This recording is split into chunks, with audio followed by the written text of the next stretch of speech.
Well, good afternoon. It's the 18th of April, 2023, and I'm going to do chapter two of my life story. Those of you who saw chapter one, you realize that, I've got terminal cancer. I probably got about a year, I think, more or less, maybe shorter, I don't know. But my wife really wanted me to record my life story for the kids and the grandkids so that they'd have some record of my life. And much of my life is very funny. I had some very funny stuff in my past, and some stories that Debbie felt that I should tell, some of which my kids have heard and others maybe they haven't. But so chapter one, I kind of talked about my time growing up in San Francisco. And as you might remember, I was born in San Francisco and moved to Sonoma at age 5. But then every weekend, I would be in the city visiting my grandmother and my uncle. And that's where most of my San Francisco stories came from. But Monday through Friday, I lived in Sonoma with my parents and went to school in Sonoma. I actually had, a very wonderful childhood. I mean, I look back on my childhood and I don't think it could have been any better. There was no excuse for me falling so deeply into sin as I did in my late teens and 20s. Got into a lot of trouble. But I had a wonderful childhood. My father was a very non-affectionate man, never really said the words "I love you" that I can remember, never laid a hand on me or put his hand on my shoulder or any affection. But he was a good provider. My mom and dad stayed together. They never divorced. So I had a mom and dad in the home. He worked long hours in San Francisco as a painting contractor, and he'd leave at 5 in the morning and he'd come home at 7 or 8 at night, and that was his life, commuting to the city and painting with his two brothers, Mario and Giulio, Cavalli brothers, painting and decorating. So I didn't see a lot of my dad. We'd usually eat dinner before he got home because he got home so late that we didn't share meals together often, except on weekends, maybe when he was home or when he wasn't working. But we had a stable home. I guess I would call it a stable home. My mother was a sweetheart, a good mom, took care of us. So I just want to talk about my time in Sonoma from age 5 and some of the escapades that I got into in Sonoma, some of the funny stories as I was growing up. Okay, so as I said in video number 1, my father had built his own home with his friends, 3-bedroom house that they lived in until we sold it a couple of years ago.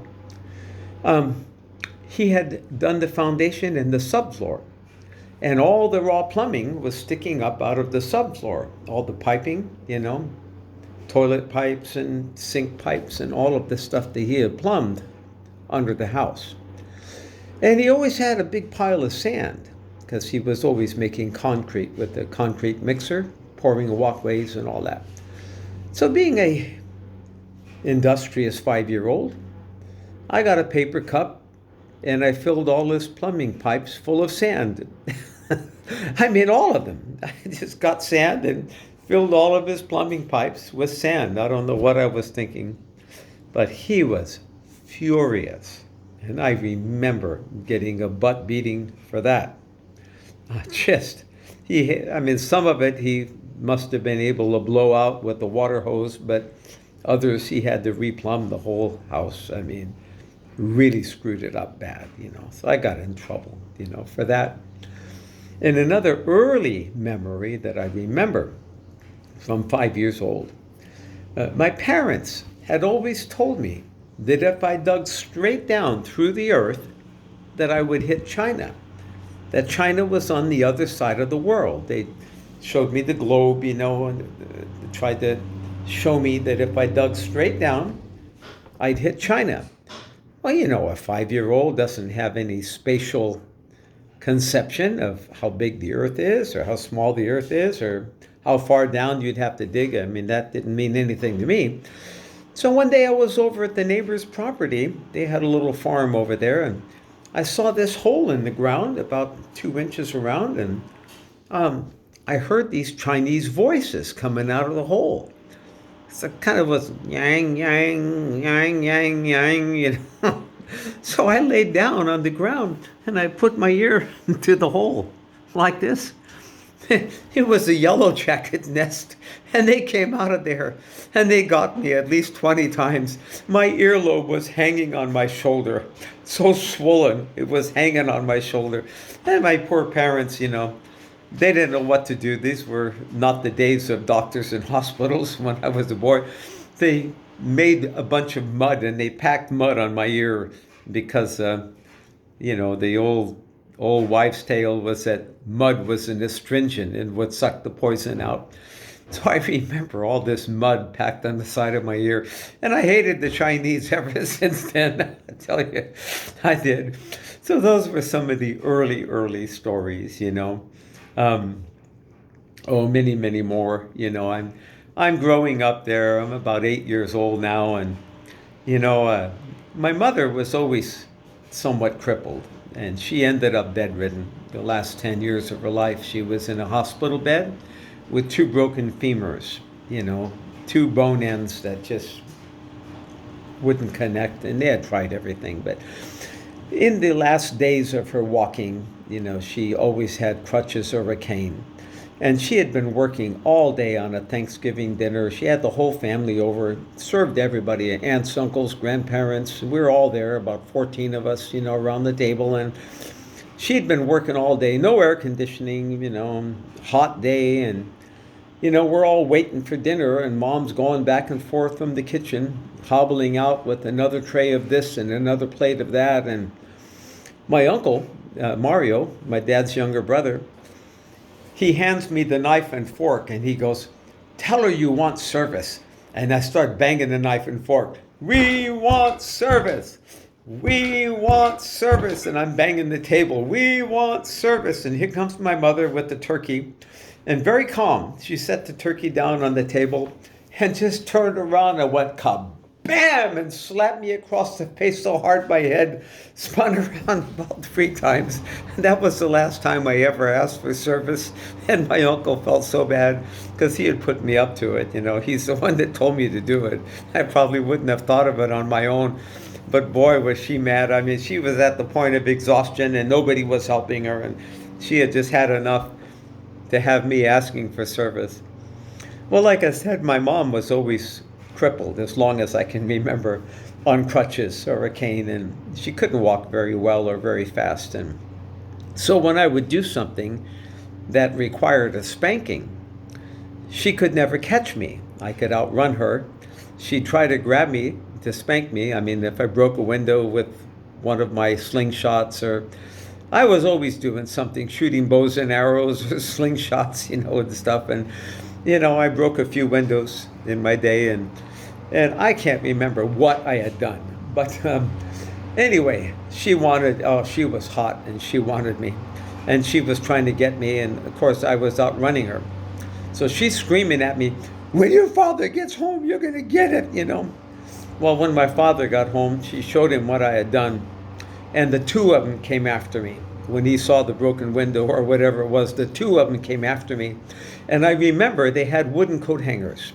I don't know if you remember wooden coat hangers, but they had 2 wooden coat hangers. And they were trying to chase me. And I'm running from both of them. And I ran into one of the bedrooms that had 2 twin beds. And I'm jumping over the 2 twin beds. And they're trying to catch me. And I'm jumping over the beds trying to escape. And finally, I saw an opportunity to make a beeline out the bedroom door. And my father was chasing me over the beds, trying to grab me. My mother was in the doorway, screaming at my father, my father was getting so furious that he couldn't get me, that his anger was like at a 10. And she knew if he got a hold of me, he'd do more damage than what was intended. And so she's screaming, Frank, you're going to hurt him. You're going to hurt him. She was at that point trying to protect me from him because he was getting madder by the moment. Well, I saw a chance to make a beeline out of the room, and I ran out of the room, and on the way out, I hit her. I bumped into her on the way out the door and knocked her flat on her back. Now, she said, get him, get him. Now she was hot. And they got me.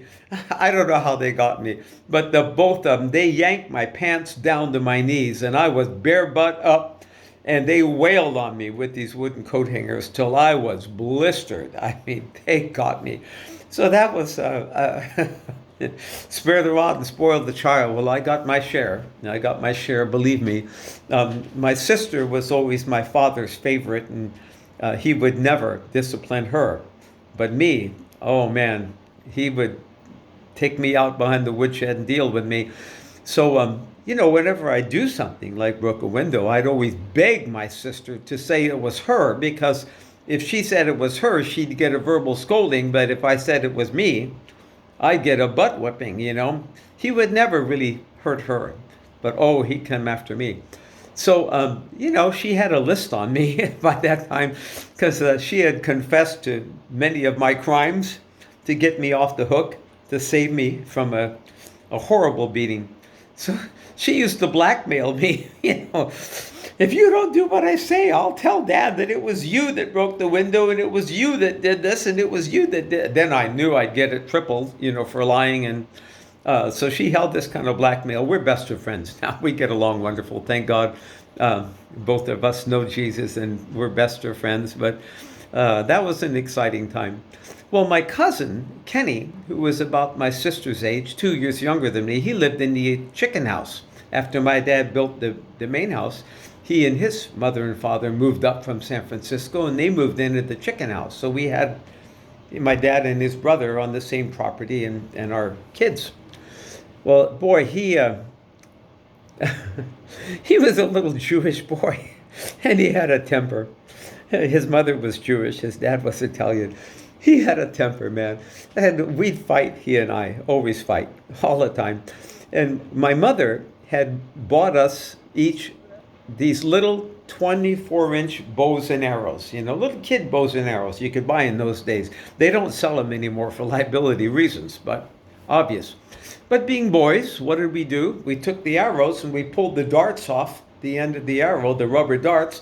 We took our pocket knife and made a very sharp point on the end of these arrows. And of course, we'd shoot cardboard boxes and, shoot birds and whatever we could shoot with these little 24-inch bows. They had a pretty good, you could get a pretty good strength on those little bows. Well, we got in a fight one day, and we're walking around with our bows cocked, pointing at each other's face. If you do, I will. If you shoot, I'm going to shoot you. And we're going around in a circle, threatening each other with our bows cocked. And I don't know what happened. My hand slipped off the bowstring, and that arrow hit him on the side of the head, right here. And when it hit his cheekbone, it ricocheted and it went up inside his head. It was stuck up under the skin. It went bong, and it went up in there.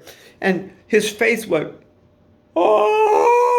And he's running down the driveway with this arrow flopping in his head, blood coming out, Well, I was 8 years old, and I had heard about the electric chair, that if you ever killed anybody. And my mother had always told me about the temple. Don't ever shoot anybody in the temple. It's a soft spot, and it'll go to the brain. And she'd always warn me about the temple, And I had shot him right in the temple. Thank God it hit that bone right there and ricocheted. But I thought he was going to die. I thought the arrow went into his temple, and I ran down to the creek and hid in the creek until about 9 o'clock that night. And they were looking for me, didn't know what had happened to me. And I'm just in fear and trembling of the electric chair. That was going to go to the electric chair for killing him.